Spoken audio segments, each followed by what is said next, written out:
तो हेलो बच्चों बच्चों आपका स्वागत है आपके अपने चैनल जिसका नाम है सार्थक कॉमर्स वाला पे। तो अभी हम कवर कर रहे हैं बिज़नेस स्टडीज़ का चैप्टर 4 जिसका नाम है प्लानिंग।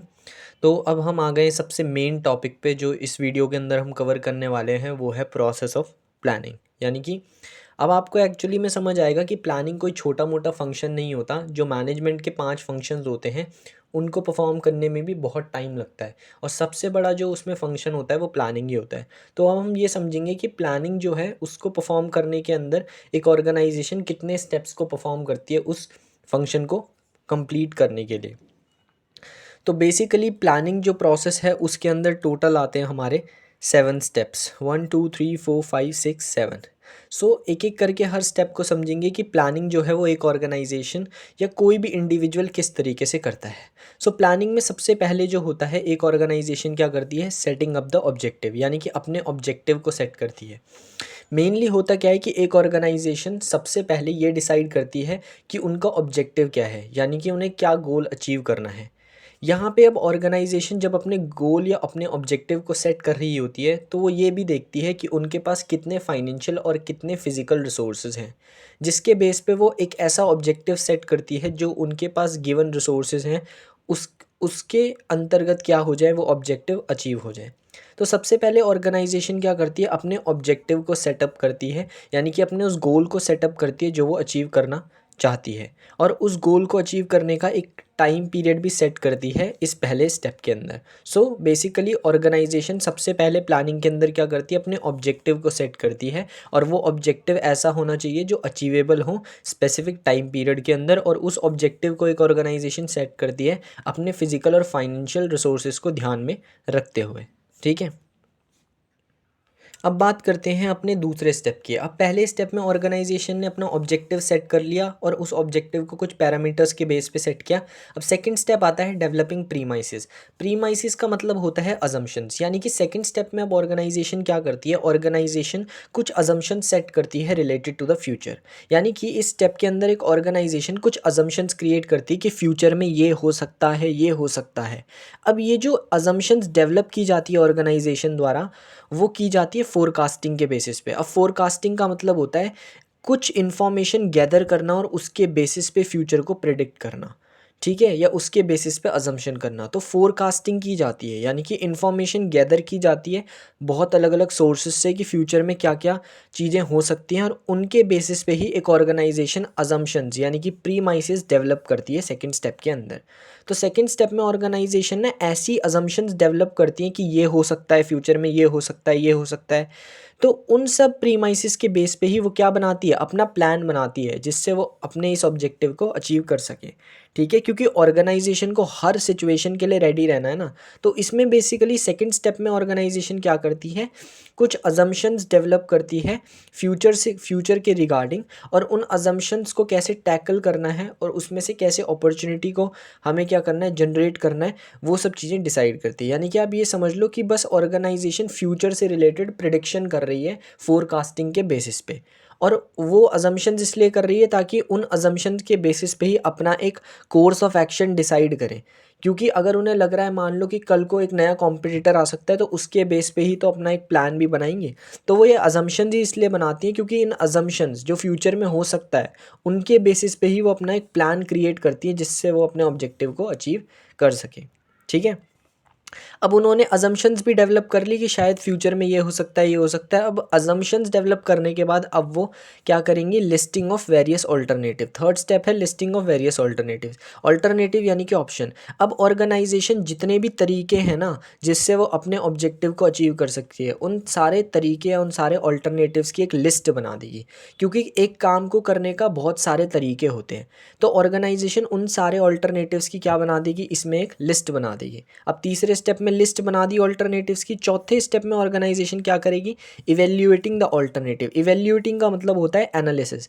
तो जितने अभी इसने ऑर्गेनाइजेशन ने थर्ड स्टेप में सारे जो ऑप्शंस थे या सारे तरीके जिनसे वो अपने गोल को अचीव कर सकती है, उन ऑल्टरनेटिव्स को क्या करेगी, फोर्थ स्टेप में एनालाइज करेगी। यानी कि इस स्टेप में ऑर्गेनाइजेशन क्या करती है, जितने भी उन्होंने तरीके हैं उनके पास अपने ऑब्जेक्टिव को अचीव करने के, उन सारे तरीकों को एनालाइज करेगी, मापेगी एक तरीके से, और ये देखेगी कि कौन से तरीके में ज़्यादा फ़ायदे हैं और कौन से तरीके में ज़्यादा नुकसान है।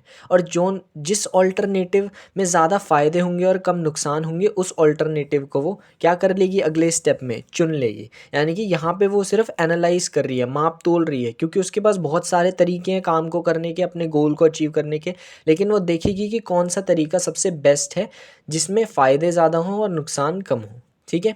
फिफ्थ है सिलेक्टिंग द बेस्ट ऑल्टरनेटिव। अब इवेल्युएट किया, यानी कि सबको मापा तोला, और उसके बाद फिफ्थ स्टेप में क्या किया, अब सिलेक्ट ही कर दिया जी, बेस्ट ऑल्टरनेटिव को क्या कर दिया, चुन लिया। तो सिलेक्ट द बेस्ट ऑल्टरनेटिव का मतलब है कि जो बेस्ट ऑल्टरनेटिव था, जिसमें ज़्यादा प्रॉस थे और कॉन्सिक्वेंसेस कम थे, उस ऑल्टरनेटिव को ऑर्गेनाइजेशन फाइनल कर लेती है। अब सिलेक्टिंग द बेस्ट ऑल्टरनेटिव में आपको इस एक दो बातों का ध्यान रखना है कि ऑर्गेनाइजेशन सिर्फ एक ही ऑल्टरनेटिव को सिलेक्ट करे for implementing the work, it is not necessary. ठीक है। तो यहाँ पे बहुत सारे तरीके हैं। देखो, एक तरीका है कि ऑर्गेनाइजेशन को लगता है कि एक ऑल्टरनेटिव सबसे बेस्ट है, उससे बेस्ट कोई नहीं, तो उस केस में ऑर्गेनाइजेशन एक ही ऑल्टरनेटिव को चुनेगी।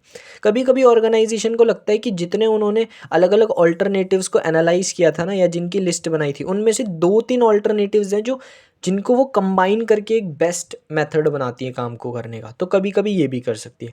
और तीसरा तरीका, कभी कभी ऑर्गेनाइजेशन क्या करती है कि एक बेस्ट ऑल्टरनेटिव को तो चुनती है, लेकिन उसको उस बेस्ट ऑल्टरनेटिव को सपोर्ट करने के लिए कुछ सपोर्टिव प्लान्स बनाती है छोटे छोटे, जिन्हें हम डेरिवेटिव प्लान्स भी कहते हैं। आगे मैं एग्जाम्पल के थ्रू आपको समझा दूंगा।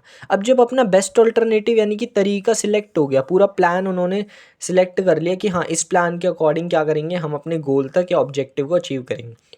अब इम्प्लीमेंट किया जाता है प्लान को।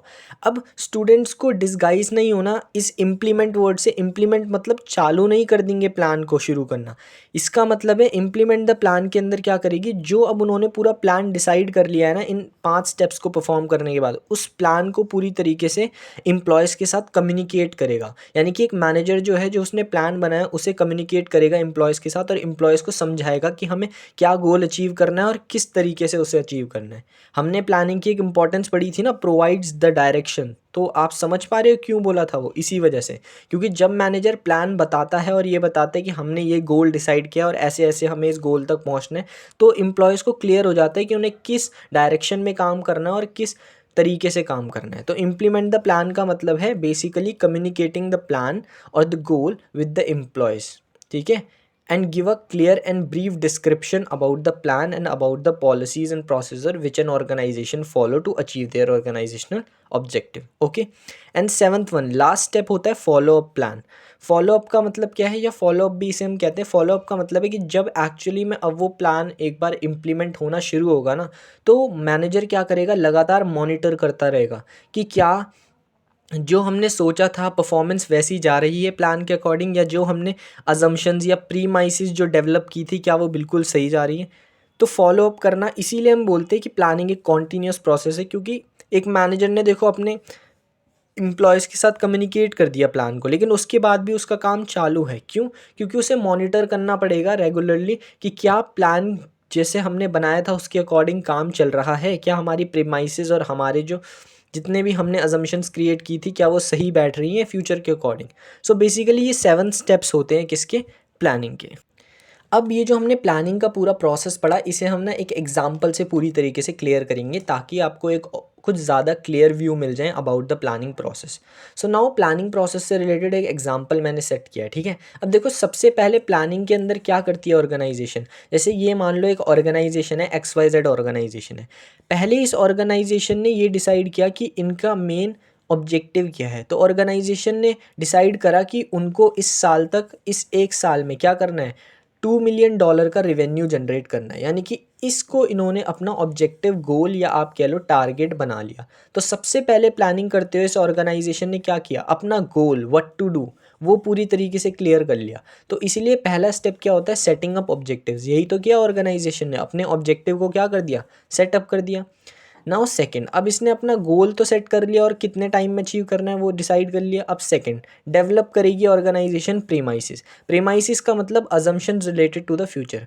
अब ये जो ऑर्गेनाइजेशन थी जिसने अभी अपना ये गोल रखा था $2 मिलियन रेवेन्यू जनरेट करने का एक साल में, अब ये ऑर्गेनाइजेशन ना फोरकास्ट करेगी। फोरकास्ट मतलब कि प्रेजेंट इंफॉर्मेशन की हेल्प से फ्यूचर को क्या करना, प्रिडिक्ट करना। तो फोरकास्टिंग करेगी। तो आज करंट में जो भी इंफॉर्मेशन मिल रही है रिलेटेड टू फ्यूचर, वो उसके बेस पे क्या करेगी, कुछ अजम्पशंस क्रिएट करेगी। अब ऑर्गेनाइजेशन ने क्या की, फोरकास्टिंग की और उसके बेस पे कुछ अजम्पशंस जनरेट की कि ये भी हो सकता है फ्यूचर में भी। तो ऑर्गेनाइजेशन ने फोरकास्टिंग के थ्रू ये अजम्पशन जनरेट की कि फ्यूचर में क्या हो सकता है, इन्फ्लेशन हो सकती है, फ्यूचर में रॉ मटेरियल महंगा हो सकता है, फ्यूचर में टैक्सेस बढ़ाए भी जा सकते हैं गवर्नमेंट द्वारा, गवर्नमेंट पॉलिसीज़ चेंज हो सकती हैं और नए नए कॉम्पिटिटर्स भी आ सकते हैं। तो ये कुछ अजम्पशंस हैं, ये कुछ प्रिडिक्शंस हैं जो कि एक ऑर्गेनाइजेशन फोरकास्टिंग के बेसिस पे करती है डेवलपिंग प्रीमाइसेस स्टेप के अंदर। तो सेकंड स्टेप में ऑर्गेनाइजेशन यही तो करती है, ऑर्गेनाइजेशन फोरकास्टिंग करती है, यानी कि गैदर करती है इन्फॉर्मेशन और उसके बेसिस पे क्या करती है, कुछ अजम्पशंस जो है उन्हें क्लियर करती है रिलेटेड टू द फ्यूचर, कुछ अजम्पशंस बनाती है रिगार्डिंग टू द फ्यूचर जिन्हें हम प्रीमाइसिस कहते हैं। तो अब ये अजम्पशंस के हिसाब से ना, इस अजम्पशंस को दिमाग में बैठाते हुए ही मैनेजर क्या बनाएगा, प्लान बनाएगा जिससे वो अपने ऑब्जेक्टिव तक पहुंचे। अब वो इस चीज़ का ध्यान रखेगा कि इन्फ्लेशन हुआ तो क्या प्लान में चेंज करें, रॉ मटेरियल ये, तो इनको मद्देनज़र रखते हुए, इन अजम्पशंस को मद्देनज़र रखते हुए वो क्या करेगी, ऑर्गेनाइजेशन प्लान बनाएगी। ठीक है, तो ये होता है डेवलपिंग प्रीमाइसेस। अब थर्ड है, अब ये ऑर्गेनाइजेशन जो है इसे पता है कि इसे अपना ऑब्जेक्टिव अचीव करना है। तो ऑब्जेक्टिव को अचीव करने के लिए इन्होंने क्या बनाई, ऑल्टरनेटिव्स की एक लिस्ट बना ली। बहुत सारे तरीके हैं इनके पास काम को, जैसे कि मैं एक एग्जांपल से समझो, खिलाड़ी 100 रन बनाते हैं, हर किसी का अलग अलग तरीका है। कोई खिलाड़ी है जो बहुत ही एक्सप्लोसिव तरीके से खेल के बनाता है 40 या 50 गेंदों में, कोई खिलाड़ी है जो जो मॉडरेट वे में बनाता है, यानी कि 50 60 70 80 बॉलों में, और कोई खिलाड़ी है जो 150 बॉलों में 100 रन बनाता है। तो विच मीन्स अगर आप देखो तो वो तीनों खिलाड़ी 100 रन का माइलस्टोन अचीव कर रहे हैं, लेकिन अलग अलग तरीके से। ऐसी एक ऑर्गेनाइजेशन भी अपने ऑब्जेक्टिव को अचीव तो कर सकती है, लेकिन उसके पास बहुत सारे ऑल्टरनेटिव्स होते हैं, बहुत सारे क्या होते हैं, ऑप्शंस होते हैं अपने ऑब्जेक्टिव तक पहुंचने के। तो थर्ड स्टेप में ऑर्गेनाइजेशन उन सारे ऑल्टरनेटिव्स की क्या बना देती है, एक लिस्ट बना देती है। तो लिस्टिंग ऑफ ऑल ऑल्टरनेट। अब थर्ड स्टेप में ऑर्गेनाइजेशन ने क्या बना ली थी, लिस्ट बना ली थी सारे ऑल्टरनेटिव्स की। फोर्थ में क्या करेगी, इवेल्युएट करेगी ऑल्टरनेटिव्स को, यानी कि एनालाइज, इवेल्युएट का मतलब एनालाइज करेगी सारे ऑल्टरनेटिव्स को। अब ऑर्गेनाइजेशन क्या करेगी, इन सारे ऑल्टरनेटिव्स को ना तोलेगी एक तरीके से कि ऑल्टरनेटिव 1 और ऑल्टरनेटिव 2 में से कौन सा अच्छा है, या अगर उसके पास 10 या 20 ऑल्टरनेटिव हैं तो उन सबको आपस में कंपेयर करेगी कि किस में ज़्यादा प्रॉस हैं और किस में कम कॉन्स है। कॉन्स मतलब कि घाटे और प्रॉस मतलब फ़ायदे। तो इवेल्युएट इसीलिए जब मैं बोलता था कि प्लान फीचर में, मैंने आपको बताया था प्रीवियस वीडियो में कि प्लानिंग एक मेंटल एक्सरसाइज है। तो क्यों है, ये सब स्टेप्स की वजह से ही तो है। समझे आप अब कि हमें एक ऑर्गेनाइजेशन या एक मैनेजर को इवेल्युएट, यानी कि 10-20 ऑल्टरनेटिव्स को एक साथ कंपेयर करना पड़ता है, किस ऑल्टरनेटिव में ज़्यादा फ़ायदे छुपे हैं, किस में कम घाटे हैं, इसको देखना पड़ता है। तो अब आप खुद सोचो कि प्लानिंग को परफॉर्म करने में टाइम नहीं लगेगा, कॉस्ट नहीं लगेगी, खुद ही सोचो ना अब आप। तो अब आपको यहाँ पे क्लियर होंगे प्लानिंग के फीचर्स और उसकी इंपॉर्टेंस, क्योंकि अब आपको प्रोसेस पूरा समझ आ गया कि एक ऑर्गेनाइजेशन एक्चुअल में प्लानिंग जब करती है तो वो क्या क्या स्टेप परफॉर्म करती है। ठीक है, तो इवेल्युएटिंग मतलब होता है ऑल्टरनेटिव्स को कि कंपेयर करना सारे ऑल्टरनेटिव्स को आपस में, और उस कंपैरिजन के बेसिस पे एनालाइज करना कि किस ऑल्टरनेटिव में ज़्यादा फ़ायदे हैं और किस में कम घाटे हैं। अब चौथे स्टेप में इस ऑर्गेनाइजेशन ने क्या किया, ऑल्टरनेटिव्स को माप तोल लिया, इवेल्युएट कर लिया। अब उस इवेल्युएशन के बेसिस पे वो फिफ्थ स्टेप में क्या करेगी, एक बेस्ट ऑल्टरनेटिव को सिलेक्ट कर लेगी। तो अब ऑर्गेनाइजेशन क्या करेगी, इन सब ऑल्टरनेटिव्स में से जो उन्होंने अपना एनालिसिस किया था उनके बेस पे वो एक बेस्ट ऑल्टरनेटिव को सिलेक्ट कर लेगी। अब बेस्ट ऑल्टरनेटिव ज़रूरी नहीं है कि एक ही होगा, ऐसा भी हो सकता है कि ऑर्गेनाइजेशन एक को ही सिलेक्ट करें जो सबसे बेस्ट है, जिसके बराबरी का कोई है ही नहीं, यानी कि वो सबसे अच्छा तरीका है उस काम, अपने ऑब्जेक्टिव तक पहुंचने का। दूसरा, कभी कभी ऑर्गेनाइजेशन क्या करती है, कॉम्बिनेशंस भी कर लेती है, 2 या 3 ऑल्टरनेटिव्स के कॉम्बाइन कर लेती है, जिससे एक बहुत ही बढ़िया मेथड बन जाता है अपने ऑब्जेक्टिव को अचीव करने का। ठीक है, तो सिलेक्ट द कॉम्बिनेशन ऑफ 2 और मोर देन इट। और कभी कभी ऑर्गेनाइजेशन क्या करती है कि एक एक बेस्ट ऑल्टरनेटिव तो रखती है, लेकिन उस बेस्ट ऑल्टरनेटिव को ना सपोर्ट करने के लिए बहुत सारे छोटे छोटे ऑल्टरनेटिव्स को भी हेल्प ले लेती है। तो sometimes organisation choose the best alternative and also make some supportive plans to support the best alternative. तो इन्हीं सपोर्टिव प्लान्स को, जो वो छोटे छोटे प्लान्स बनाती है सब मेन मेन ऑल्टरनेटिव को सपोर्ट करने के लिए, उन्हीं सपोर्टिव प्लान्स को क्या कहती है ऑर्गेनाइजेशन? Derivative plan. कोई नहीं बताएगा, मैं आपको बता रहा हूँ बहुत डिटेल में, ये सब मैंने पढ़ा हुआ है इसीलिए मैं आपको बता पाता हूँ। अगर आप बुक में देखोगे तो कोई इतना ध्यान नहीं देता है इन चीज़ों पे, लेकिन इन चीज़ों को भी मैं आपको डिटेल में बताता हूँ। तो डेरिवेटिव प्लान्स कहा जाता है इन सपोर्टिव प्लान्स को, ठीक। अब जब ऑर्गेनाइजेशन ने अपना बेस्ट ऑल्टरनेटिव चूज़ कर लिया फिफ्थ स्टेप में, तो सिक्स स्टेप में अब वो प्लान को इम्प्लीमेंट करेगी, क्योंकि अब पूरा प्लान जो है वो डिसाइड हो चुका है अपने ऑब्जेक्टिव को अचीव करने का। तो ऑर्गेनाइजेशन इम्प्लीमेंट द प्लान में ना शुरू नहीं करेगी काम करना। अब मैं आपको एक चीज़ रिवील कर देता हूँ आज, कि एक्चुअली में ऑर्गेनाइजेशन काम करना तो तब शुरू करती है जब डायरेक्टिंग फंक्शन स्टार्ट होता है, क्योंकि डायरेक्टिंग के अंदर ही एक मैनेजर एक्चुअली में इंस्ट्रक्शंस देता है, ठीक है, गाइड करता है एम्प्लॉयज़ को। तो जब तक मैनेजर इंस्ट्रक्शन ही नहीं देगा एम्प्लॉयज़ को, क्या उन्हें पता चल जाएगा कि क्या उन्हें काम करना है सही तरीके से? नहीं पता चलेगा ना। तो ये चीज़ मैं आपको आज रिवील कर रहा हूँ, तो ये अभी आप टाइम के साथ समझोगे, ठीक है।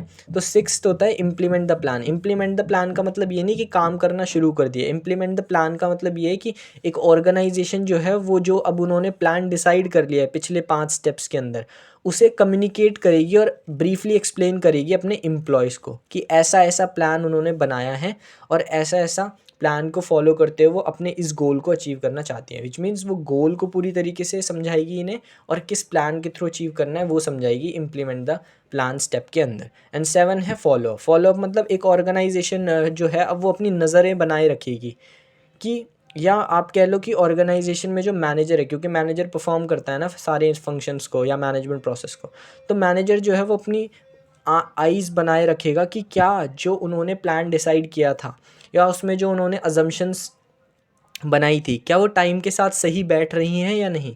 तो यहाँ पे इस स्टेप के अंदर सिर्फ फॉलो किया जाता है उस प्लान को जो उन्होंने बनाया है। तो ये देखा जाता है कि टाइम के साथ क्या उनकी अजम्पशन सही बैठ रही हैं, या उनकी एक्सपेक्टेशन की तरह जो प्लान है वो काम कर रहा है या नहीं, ठीक है। तो ये हमारा टोटल जो है वो प्लानिंग प्रोसेस है। अभी देखो 2023 एंड 2024 वालों का सिलेबस नहीं आया है, तो मैं प्लानिंग के अंदर आपको टाइप्स ऑफ प्लान्स कवर नहीं करा रहा हूँ। प्लानिंग के अंदर मेरे को ऐसा लगता है कि यहीं तक आएगा जितने मैंने 2 पार्ट में इसकी वीडियो कवर की है, ठीक है। तो अगर सिलेबस में आता है कुछ एक्स्ट्रा तो वो भी मैं कवर कर दूंगा वीडियो में, ठीक है। बस यार यही कहना है कि वीडियो को सपोर्ट करा करो आप, ठीक है, चैनल को सपोर्ट करो, क्योंकि यार मेहनत लगती है। आप भी देखते हो नोट्स इतने अच्छे तरीके से बनाए हैं, उसके बाद उसे समझाना होता है, इसमें टाइम लग रहा है मेरा। एफर्ट्स को प्लीज़ आप प्रेस करो थोड़ा, ठीक है, मोटिवेट करो मेरे को भी, ताकि मैं और अच्छा अच्छा कंटेंट लाऊं। और मे बी एक टाइम पे कॉपी से हट के मैं शायद बोर्ड पे आपको नॉर्मली पढ़ाना भी शुरू करूँ, लेकिन यार उसके लिए आपको सपोर्ट भी मेरे लिए ज़रूरी है, ठीक है। तो प्लीज़ होप करता हूँ वीडियो अच्छी लगी होगी, तो प्लीज़ वीडियो को लाइक कर देना, ठीक है, चैनल को सब्सक्राइब कर देना, और साथ ही साथ अपने दोस्तों में शेयर कर देना, ताकि उन्हें भी पता चल जाए यार कि एक नया चैनल भी आया है जो कि अच्छी खासी थोड़ा बहुत हेल्प कर सकता है स्टूडेंट्स की, ठीक है। Okay bye.